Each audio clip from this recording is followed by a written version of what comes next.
So let's talk about 5 things people learn too late in life, not because I want to depress you, but because if you're hearing this now, you still have time. First, busyness is not a badge of honor.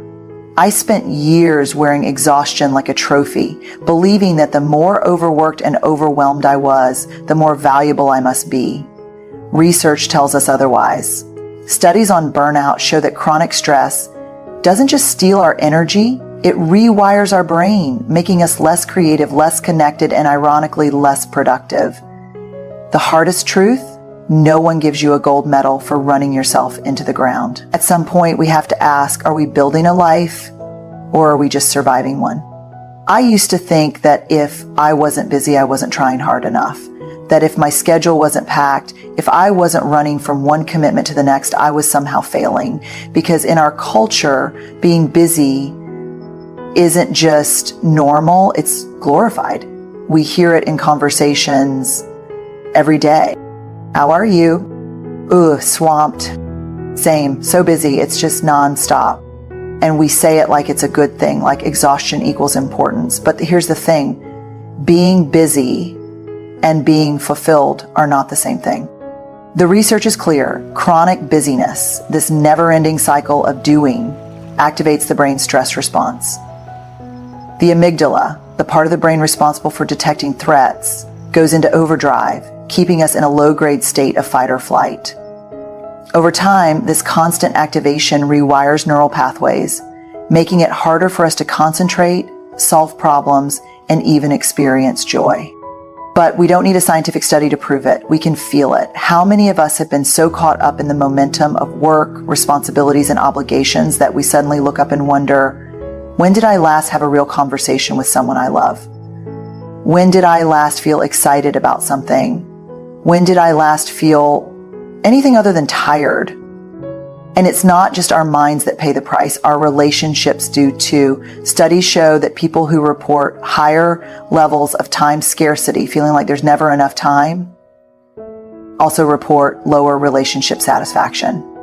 Because when we're stretched too thin, the first things to go are the ones that require presence. Deep conversations, playful moments, the kind of connection that happens in the in-between.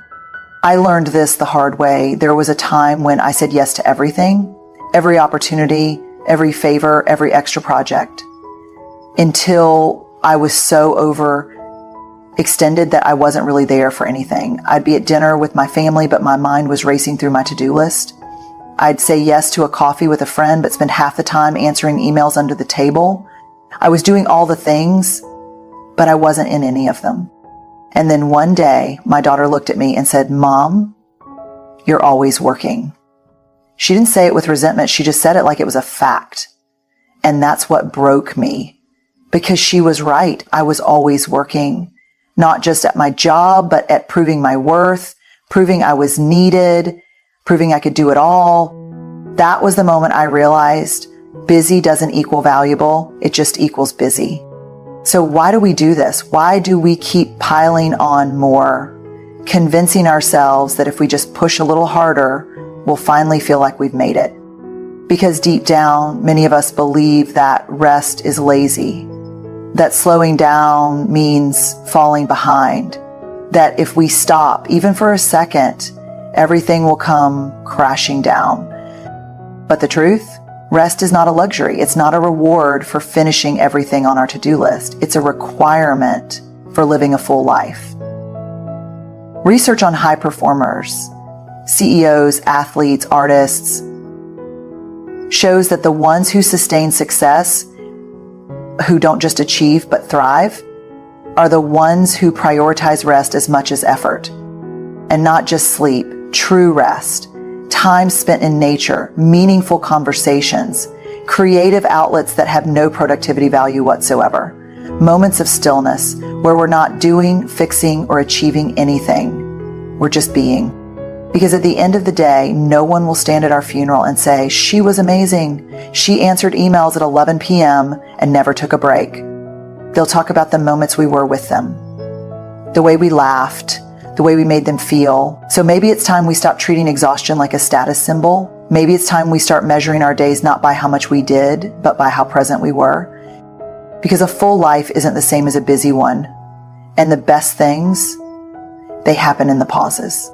Second, emotional avoidance is expensive. The things we push down don't disappear. They just show up in places we don't expect. Unprocessed grief becomes irritability. Buried shame becomes perfectionism. Suppressed fear becomes control. The research is clear. Avoiding hard emotions doesn't make us stronger. It makes us numb. And a numb life is not a full life. Most of us were taught in one way or another that some emotions are acceptable and others should be avoided at all costs. Be happy, be grateful, be strong, but don't be angry, don't be sad, and definitely don't be vulnerable. Somewhere along the way, we learned that negative emotions make us weak, that feeling too much is dangerous, and that if we just keep moving, keep pushing, keep ignoring the hard stuff, it'll go away. But it doesn't. Our emotions are like unpaid debts. They don't disappear just because we pretend they're not there. They collect interest, they grow in the dark, and eventually they demand to be paid.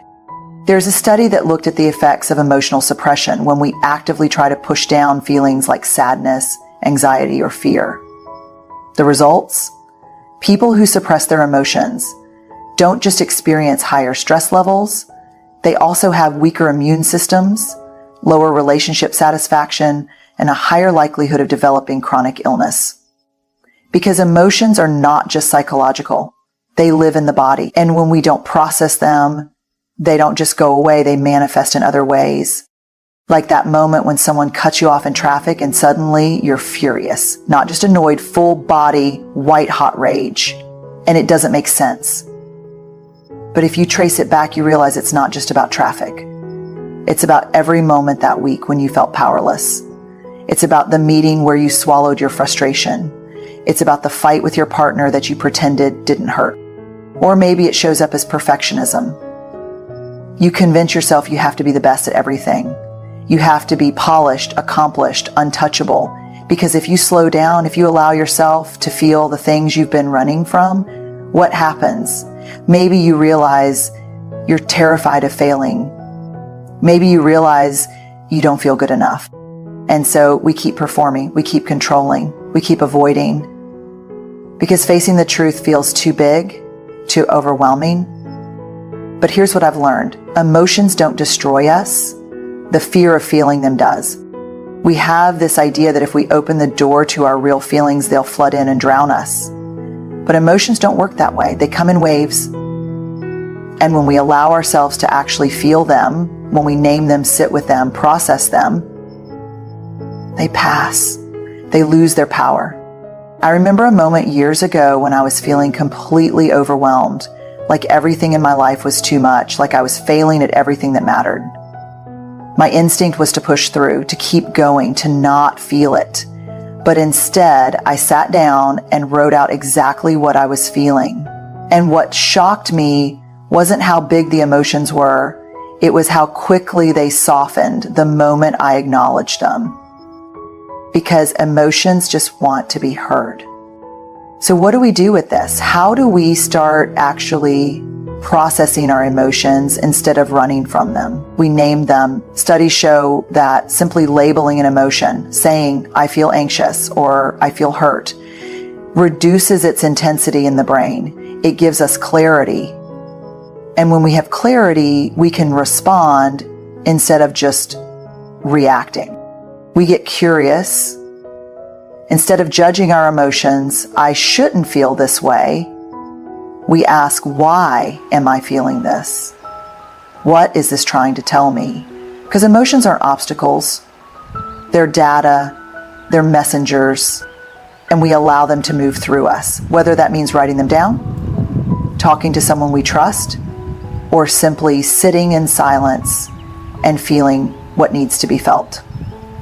Because when we stop running, when we stop numbing, something incredible happens. We get our life back. We start experiencing real joy, real connection, real peace.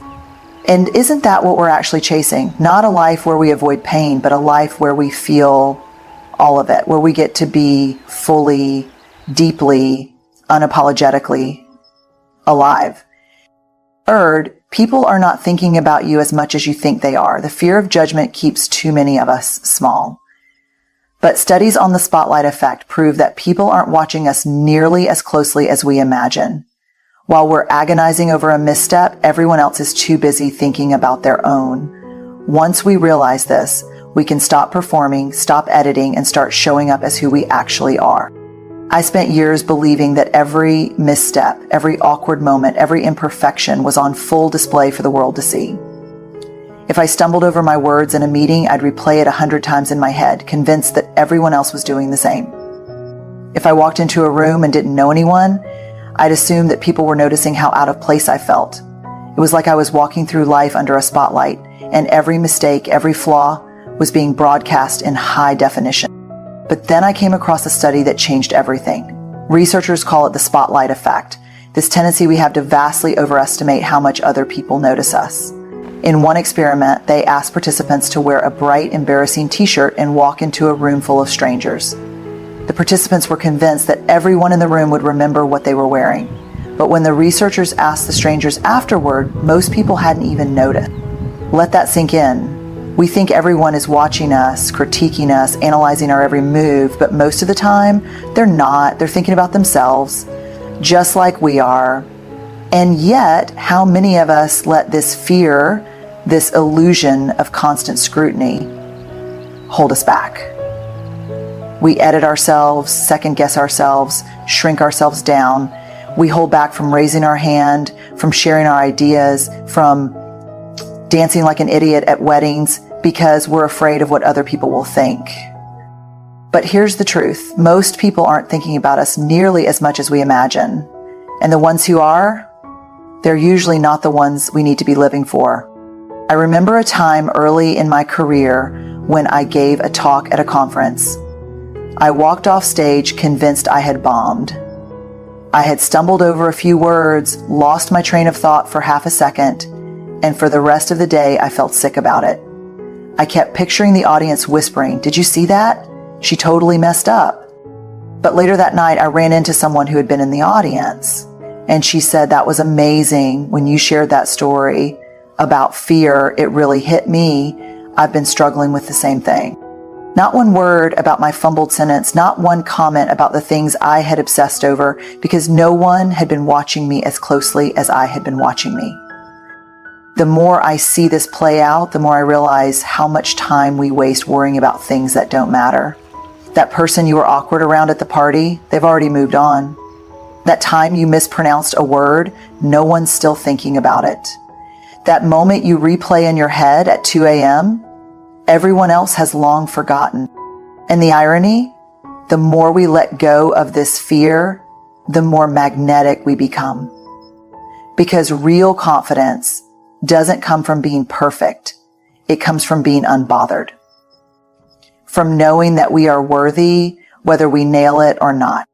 So what would happen if we let go of the performance? If we stopped filtering, stopped rehearsing, stopped walking through life as if we're on stage? What if we decided right now that we don't need to prove anything, because the people who matter don't need us to be perfect. They just need us to be real. And the people who demand perfection, they're too busy worrying about themselves to actually be paying attention to us anyway. Fourth, success without fulfillment feels empty. We're told to chase achievement, to work hard, to climb the ladder, and many of us do, but at some point we look around and wonder, why doesn't this feel as good as I thought it would? Because success without meaning, without connection, without a sense of purpose. For years, I believed that if I just achieved enough, I'd finally feel whole. If I worked hard, got the right opportunities, checked all the boxes, I'd wake up one day feeling complete. So I ran hard. I hustled. I collected gold stars like my worth depended on it. And for a while it worked. The promotions, the praise, the external validation, it felt good until it didn't. I remember sitting in my office after a particularly big career milestone. One of those moments I had been working toward for years. I should have been thrilled. I should have felt like I had made it. Instead, I felt nothing. Not sadness, not excitement, just a strange, hollow feeling. like I had reached the top of a mountain only to realize there was nothing up there. And that moment forced me to ask a question I had been avoiding. What am I actually chasing? Because here's the thing, achievement in and of itself isn't the problem. Working hard isn't the problem. The problem is when we attach our entire sense of worth to the next goal, the next milestone, the next pat on the back. The problem is when we assume that success equals happiness, when in reality, success without fulfillment is just well-packaged burnout. Research backs this up. Studies on happiness show that external achievements, money, status, accolades, do bring a temporary boost in well-being, but it's fleeting. Like a sugar rush, it spikes and then crashes, leaving us chasing the next hit. True, lasting fulfillment comes from something else entirely. It comes from meaning, from connection, from being aligned with our values. I once interviewed a highly successful executive who had built everything he thought he wanted: wealth, influence, power. On paper, he had won. But when I asked him what he would have done differently, he sighed and said, "I wish I had spent more time on things that actually mattered." He told me about the birthdays he missed, the friendships that faded, the way he had been so focused on getting somewhere that he forgot to enjoy where he already was. And that's what so many of us do. We get caught in this loop of when or then thinking. When I get the promotion, then I'll feel secure. When I buy the house, then I'll feel successful. When I reach this level, then I'll finally relax. But the goalposts keep moving. And if we're not careful, we wake up one day and realize we've been chasing a finish line that doesn't actually exist. So what does fulfillment actually look like? It looks like aligning our work with our values, choosing careers, projects, and goals that actually mean something to us, not just what looks impressive from the outside. It looks like making space for joy, not waiting until we deserve it, but choosing to experience it now in the messy, unfinished middle of things. It looks like prioritizing people over productivity, because at the end of the day, no one remembers our resume, but they do remember how we made them feel. And it looks like defining success for ourselves, not by someone else's standards, not by society's expectations, but by what actually makes us feel alive. Because success is not a finish line. It's not a checklist. It's not something we finally arrive at. It's in the way we live, the way we show up, the way we stay present for the things that actually matter. And if we miss that, we miss everything. Fifth, time is not a renewable resource. We act like we have forever, like we can put off the things that matter, our dreams, our relationships, our joy, until some mythical later. When life is less chaotic, when we feel more ready, when everything is perfectly in place. But later is not a guarantee. And the truth we learn too late is that the things we keep postponing, they're the things that make life worth living. I once heard someone say, the trouble is you think you have time. And doesn't that hit hard? Because we do. We live like there will always be another chance to say I love you, to start the thing we've been too scared to start, to take the trip, to have the hard conversation, to show up for the people we care about, until one day we realize that the chances have run out. I've spent years studying vulnerability, connection, and courage. And if there's one theme that comes up again and again, it's regret. Not over the things people did, but the things they didn't do. The words left unsaid, the dreams left unexplored. The relationships that slipped away because no one made the first move.